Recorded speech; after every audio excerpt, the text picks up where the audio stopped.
High everyone, welcome back to my channel. I hope तुम्ही सगळे खूप छान, मस्त आणि आनंदी असतात. जसं तुम्ही पाहताय व्हिडिओची सुरुवात छान अशा बाल्कनीपासून झालेली आहे. सायंकाळ झाली आहे आणि मला ना बाल्कनीतली बरीच कामं करून घ्यायची होती. तशी मला रेग्युलर व्हिडिओमध्ये 1-2 तरी कमेंट्स असतातच, डिटेलमध्ये काहीतरी बाल्कनीबद्दल सांग, झाडांबद्दल सांग. म्हटलं चला आज मला बाल्कनीमध्ये थोडी क्लिनिंग करायची होती, झाडांबाबतीत बरंच काही कामं करून घ्यायचं होतं.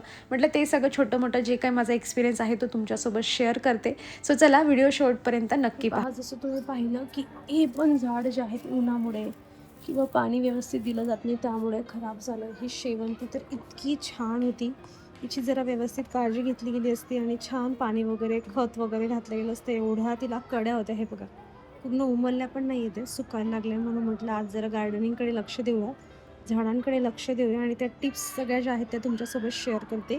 हिला खराब होण्यामागचं रिझन असं की सगळ्यात आधी तर ही छोट्या कुंडीमध्ये लावली, मी मागच्या व्हिडिओमध्ये पण तुमच्यासोबत शेअर केलं होतं.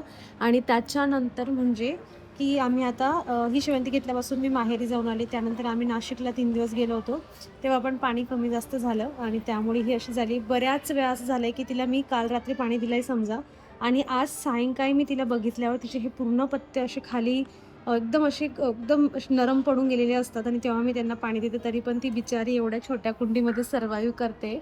सोबतच इकडे एक शेवंती होती, हिला 4 ते 5 वेळा फ्लावरिंग झालेली आहे आणि फायनली ती आता संपली आहे. त्यानंतर माझं हे झाड तुमचं लक्षात असेल जास्वंदाचं होतं.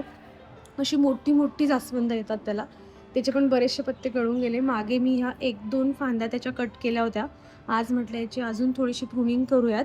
आणि बऱ्याच माझ्या अशा कुंड्या आहेत थोड्या थोड्या नाही का म्हणजे अशा खाली झालेल्या आहेत, त्यांना मला व्यवस्थित सॉर्टेड करून घ्यायचं आहे. जसं बघा याच्यामध्ये एक मनी प्लांटची कटिंग लावली होती, पण त्याला पाणी दिलं का म्हणजे मला असं वाटतं की ह्या ज्या कुंड्या आहेत ना, हे एवढ्या युजफुल नाही आहे जेवढ्या असायला पाहिजे तेवढ्या हे युजफुल नाही, कारण त्या अशा होऊन जातात आणि त्यामुळे ही माती पूर्ण इथपर्यंत सरकते. तुम्ही बघू शकता याचं पण तसंच झालं, याची माती पण पूर्ण खालपर्यंत येऊन जाते आणि आपल्याला असं मनसोक्त पाणी त्यामध्ये देता येते. त्यामुळे अवॉइड करा ह्या कुंड्या घेणं, त्यापेक्षा ना ह्या अशा घ्या.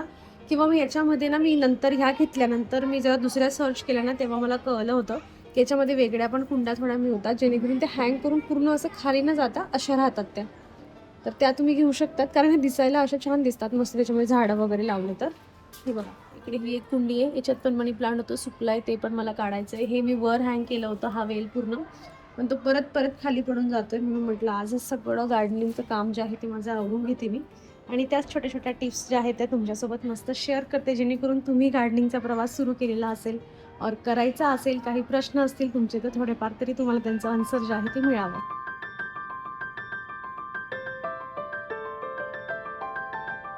माझ्या एवढ्या कुंड्या बाल्कनीतल्या ॲट अ टाईम कधीच खाली झालेल्या नाही आहे. मी नेहमी 1-2 झाड जरी खराब झाले ना, 2 खराब झाले असतील समजा, तरी मी त्याच्या जागेवर एक नवीन घेऊन येते. पण सध्या काही घेणं होतच नाही आहे, कारण गावांना पण फिरणं चाललं आहे. त्यातल्या त्यात ऋतू असा चालला आहे ना हा, की उन्हाळ्यामध्ये बऱ्यापैकी झाडं खराब होण्याचे चान्सेस खूप जास्त असतात. जसं की माझे बरेच जे आता हे स्पायडर प्लांट आहे बघा, स्पायडर प्लांट जर तुम्ही पावसाळ्यात लावलं ना, तर नेक्स्ट पावसाळ्यापर्यंत ते कसंबसं करून तरी जगतं किंवा त्याला चांगलं असं इन्व्हायरमेंट मिळलं छान गार असं, तर ते तुम्ही पावसाळ्यानंतर म्हणजे पूर्ण वर्षभरानंतर पण ते कंटिन्यू जगत राहतं.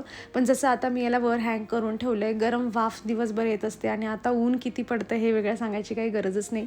त्यामुळे माझे बरेच स्नेक प्लांट जे आहेत ना ते खराब व्हायला सुरुवात झालेली आहे आणि त्यांचेच सगळे सुकलेले पत्ते वगैरे मी काढून घेते. गार्डनिंगमधलं हे पण खूप महत्त्वाचं काम आहे की एखादी ब्रांच तुमची खराब होत असेल तर तिला तुम्ही कट करून घेतली तर झाडाची एनर्जी जी आहे तर ती झाड दुसऱ्याकडे लावतं आणि दुसऱ्या ब्रांच छान ग्रो करतं. किंवा आपण तसंच त्यांना राहू दिलं, त्यांची प्रूनिंग वगैरे केली नाही, तर झाडाची एनर्जी वेस्ट होते आणि नवीन छान काही ग्रोथ होतच नाही. सो ही छोटी मोठी कामं आहेत बाल्कनीतली जी करणं गरजेचं असतं गार्डनिंगमध्ये, जेणेकरून आपली बाग अजून छान फुलली पाहिजे. तुम्ही कुंड्या पाहिल्याच किती खाली झाल्या आहे आणि अजून 2-4 होत्या ज्या मला अजून व्यवस्थित करून घ्यायच्या होत्या. मी बऱ्याच ना हे कटिंग्स पण लावलेल्या होत्या बघा टँगल हार्टच्या, पण आता एवढं गरम वाफ चालली त्यामुळे त्यांचे रूट्स खूप छोटे छोटे रूट्स असतात टँगल हार्टचे. म्हणजे मी आता जिथे करते ना काम, ते छोटे छोटे पत्त्यांचे असे खाली वेल आलेत ना, त्याला टँगल हार्ट म्हणतात. त्यांचे रूट्स खूप छोटे छोटे असतात, त्या पूर्ण मुळाशी जात नाही, त्यामुळे वरचं जरी पाणी सुकलं ना मग ते लगेच असं म्हणजे ते लगेच मरायला त्यांची सुरुवात होते. त्यामुळे त्यांना रेग्युलर पाणी देणं खूप जास्त महत्त्वाचं असतं. पण ही सेम प्रोसेस सगळ्या झाडांवर अप्लाय होत नाही. प्रत्येकाचे रूट्स कसे आहेत, त्यांना किती पाणी लागतं त्याच्यावर सगळं डिपेंड असतं आणि ह्या सगळ्या गोष्टी ना आपण एक्सपिरियन्सने शिकत असतो.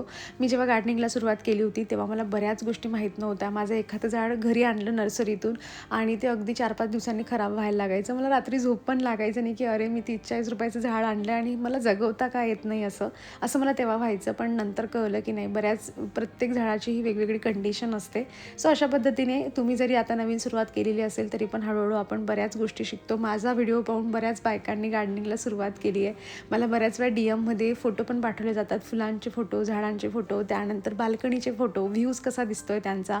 आणि छान वाटतं असं की आपल्याला ज्या गोष्टी मनाला इतकी शांतता देऊन जातात आणि आपण आपल्या त्या व्हिडिओमधून शेअर करतो आणि दुसऱ्यांना पण त्याचा इतका छान फायदा होतोय, छान वेळ जातो. जरी हे काम करायला कधी कधी मेहनत लागते ना, पण ती मेहनतीनंतर जेव्हा सगळी झाडं छान आपल्या डोळ्यासमोर फुलतात ना, ते बघतानाच खूप छान वाटतं. तुम्ही पाहिलं असेल एक मनी प्लांट होता, तो पण मी वर व्यवस्थित दोरीने पॅक करून घेतला होता आणि मी हे काम आजच माझं सगळं संपवणार होती. पण पियाचं चाललं होतं की मम्मा मला खेळायला जायचं आहे असं.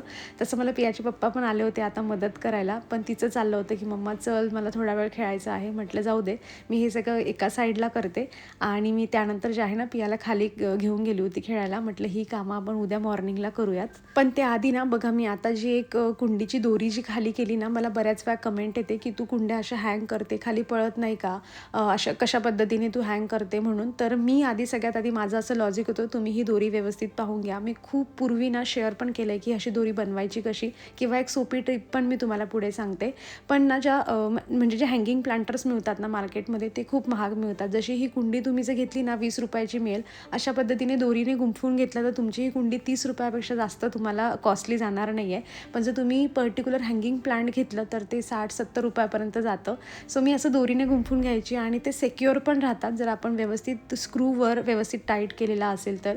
हे पहा, अशा पद्धतीने मी तुम्हाला एक एक करून दाखवते. आणि तुम्हाला असं गुंफता येत नसेल ना, तर सरळ बघा, ही एक कुंडी आहे ज्याला मी फक्त होल करून घेतलं आहे आणि 4 दोऱ्या ज्या आहेत ना, अशा जाड जे असतात ना, तशा दोऱ्या तिथे लावून गाठ मारून घेतली आहे. एकदम छान सिक्युअर होऊन जातं. फक्त तुम्ही स्क्रू किती टाईट म्हणजे केलेला आहे त्याच्यावर डिपेंड आहे आता बाकीचं सगळं.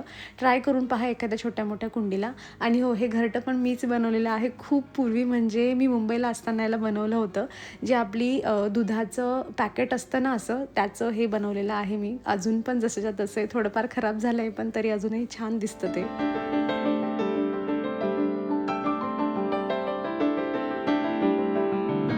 माझी सगळी कामं कालच झाली असती बाल्कनीतली, पण जसं मी तुम्हाला सांगितलं की मला पियाला खाली घेऊन जायचं होतं खेळण्यासाठी.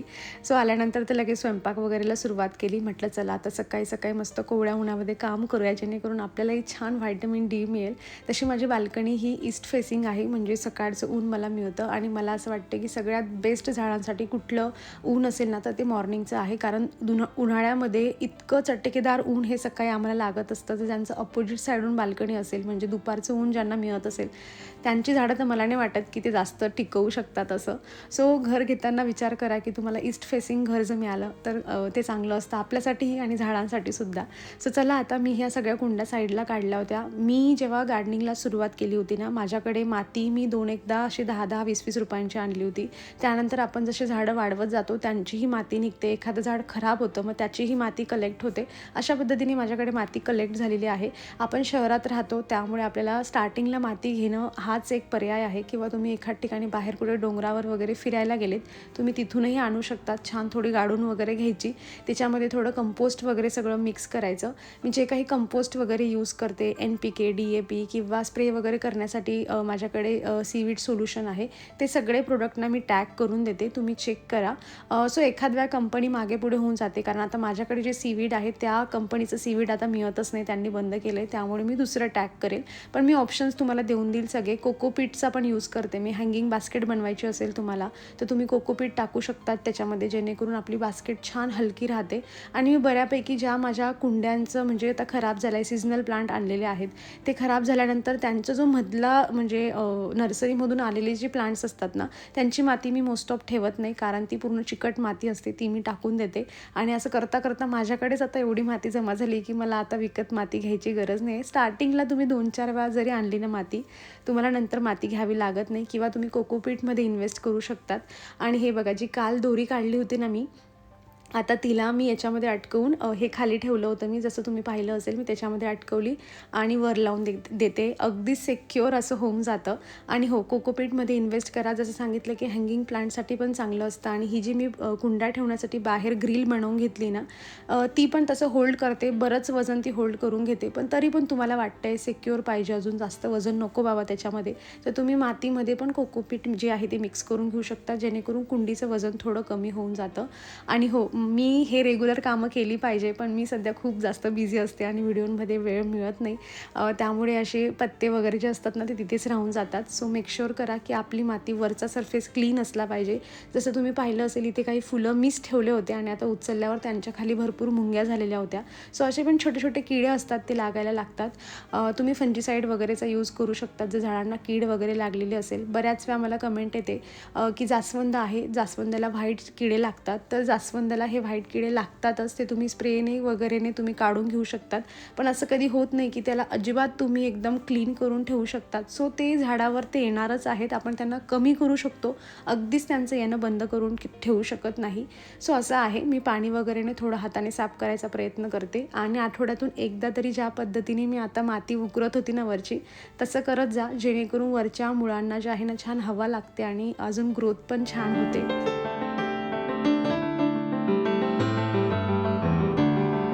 ही शेल्फ मी 2-2.5 वर्षापूर्वी जेव्हा बसवली होती, इतकी छान डेकोर केली होती मी हिला. पण आता काही लक्ष देणं जास्त होतच नाही. एकच प्लांट ठेवलं आहे मी तिकडे. ही जी फ्रेम मी आता क्लीन करते ना, ही पण मी नॉर्मल कार्डबोर्ड असतो ना, त्याच्यावर बनवलेली आहे. वरून बऱ्याच वेळा पाणी पण पडतं तिच्यावर, पण तरी पण ती अजूनही जशीच्या तशी आहे. म्हणजे तुम्ही बॉक्स असतो ना आपल्याला जे पार्सल वगैरेसाठी बॉक्स मिळतात, त्याचा एक स्क्वेअरमध्ये कट करून मी त्याच्यावर बनवलेलं होतं. तुम्ही खूप आधीपासून मला पाहत असाल ना, तर ते व्हिडिओमध्ये सुद्धा शेअर केलं होतं मी कशी काय पेंटिंग केली आहे म्हणून त्याच्यावर. आणि त्याच्यामध्ये अजून 2-4 प्लांट्स ठेवलेत ना मी, खूप छान दिसेल ते. बघू आता पावसाळ्यात छान प्लांट्स आणेल आणि तेव्हा ठेवेल. आता सध्या प्लांटची खरेदी मला करायची नाही महिनाभर. आणि हो, राहिलं झाडांना पाणी देण्याच्या बाबतीमध्ये, तर तुम्ही आता उन्हाळ्यामध्ये झाडांना कितीही पाणी दिलं, एकचदा तुम्ही अगदी भरगच्च पाणी दिलं तरीही चालतं. ज्यांच्या रूट्स मोठ्या असतात त्यांना दिवसातून 2 वेळा 3 वेळाही पाणी द्यावं लागतं. माझी जी शेवंती तुम्ही पाहिली आहे, छोट्या कुंडीत लावली आहे, तिला मला दिवसातून 3 वेळा पाणी दिलं तरी पण तिला कमी पडतं. सो असं झाडांच्या मुळांवर डिपेंड असतं, झाडाची वाढ किती झाली त्याच्यावर डिपेंड आहे. छान एखाद्या स्प्रे बॉटलमध्ये इन्व्हेस्ट करा, कारण की उन्हाळ्यामध्ये काय होतं ना, की झाडांना वरून पण थोडं पाणी दिलं ना, तर ते फ्रेश पण होऊन जातात.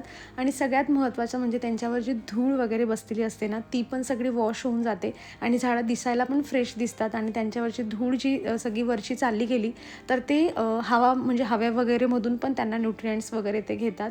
शिवाय तुम्ही पाण्यामध्ये NPK वगैरे पण मिक्स करून घेऊ शकतात, त्याचा स्प्रे करू शकतात, जेणेकरून पत्त्यांमधून पण त्यांना भरपूर जे आहे ते खायला मिळेल आणि झाडं तुमचे छान ग्रो होतील. जसं मी सांगितलं, मी जे कुठले 2-4 फर्टिलायझर यूज करते ते मी टॅग करणार आहे. पण एक गोष्ट नेहमी लक्षात ठेवा, फर्टिलायझर सगळे ना 15-15 दिवसांच्या गॅपमध्ये द्यायचे असतात. जसं की तुम्ही DAP यूज करताय, तर ते तुम्ही आज दिलं आहे, तर पुढच्या 15 तारखेला तुम्ही NPK देऊ शकतात. NPK तुम्ही असं पाण्यामध्ये मिक्स करून पण त्याचा प्रे करू शकतात झाडांवर. खूप छान रिझल्ट येतो, पण अति प्रमाणात पण दिलं गेलं नको पाहिजे. नॉर्मल तुम्हाला कशात इन्व्हेस्ट करायचं नसेल तर राईस वॉटरसुद्धा बेस्ट आहे. घरच्या घरी कांद्याचे जे साल वगैरे असतात, बनानाचे साल असतात, ते पाण्यात भिजवून देखील तुम्ही झाडांना देऊ शकतात. त्याच्यातूनही भरपूर पोषण मिळतं. आणि ही पहा, मी ट्राय केलं आजच्या व्हिडिओमध्ये तुमच्यासोबत माझ्या बाल्कनीचा लांबून पूर्ण व्ह्यू कसा दिसतो. सो मी आता माझ्या जी बाल्कनी आहे ना, त्याच्या डोअरमध्ये उभी आहे आणि तिथून तुम्हाला हा पूर्ण व्ह्यू दाखवते. जितक्या कुंड्या मी खाली केल्या ना, त्या सगळ्या भरल्या असताना अजून ग्रीनरी राहिली असती. आणि आय एम शुअर मी पुढे फ्युचरमध्ये ही ग्रीनरी मेंटेन करण्याचा प्रयत्न करेल आणि तुमच्यासोबतही छान शेअर करेल, जेणेकरून तुम्ही मोटिवेट होणार आणि तुम्हीही गार्डनिंगला सुरुवात करणार. शेवटी हा एक्सपिरियन्स मनाला इतकी शांती देऊन जातो ना, इतका स्ट्रेस रिलीफ करून जातो ना, ते एखादं झाड विकत आणणं, त्याला आपल्या घरी ग्रो होताना पाहणं आणि त्याची पूर्ण जी जर्नी आहे ना, ती जेव्हा आपण बघतो ना, आपल्या घरातले बरेच जे काही ताणतणाव असतात आपण ते विसरून जातो. जसं की हा अलामंडा घेतला तेव्हा अगदी 40 रुपयाचं छोटंसं रोपटं होतं आणि बघा आज 2 वर्षानंतर किती छान मोठा वेल फॉर्ममध्ये होतो आहे. अशा सगळ्यात छोटे छोटे अनुभव आपल्याला येत असतात आणि मी माझे अनुभव तुमच्यासोबत शेअर करते. आय होप आजच्या व्हिडिओमधून तुम्ही गार्डनिंग करण्यासाठी मोटिवेट झालेले असताल. 2-4 छोट्या मोठ्या प्रश्नांची उत्तरंही तुम्हाला मिळालेली असतील आणि तुमचे हे 15 मिनटं खूप छान गेलेले असतील असंही मला वाटतं, कारण ग्रीनरी जिकडे असते ना तिकडे मनाला शांतताही देऊन जाते. आणि बरंच झालं बघा, माझा व्हिडिओ कालच मी पूर्ण संपवला नाही. आज सकाळी काम केलं नसतं, बाल्कनीमध्ये तुमच्यासोबत शेअर करणं झालं नसतं, तर हे जास्वंदाचं मस्त असं फूल पण तुमच्यासोबत शेअर करणं राहून गेलं असतं. जसं की हे पिंकवालं पण आज उमललेलं होतं. खूप छान वाटतं. तुम्ही करत असाल तर नक्की तुमचा एक्सपिरियन्स माझ्यासोबत शेअर करा. आणि हो, मला पाहून जर तुम्ही गार्डनिंग सुरू केलेली असेल मग तर नक्की येऊन मला तुम्ही कमेंटमधून सांगा. आणि आजचा व्हिडिओ तुम्हाला कसा वाटला ते देखील कळवा. व्हिडिओ आवडला असेल लाईक पण करा आणि हाईप पण करा. भेटूयात आपण नेक्स्ट व्हिडिओमध्ये. तोवर तुम्ही स्वतःची काळजी घ्या. So take care friends and happy gardening and bye.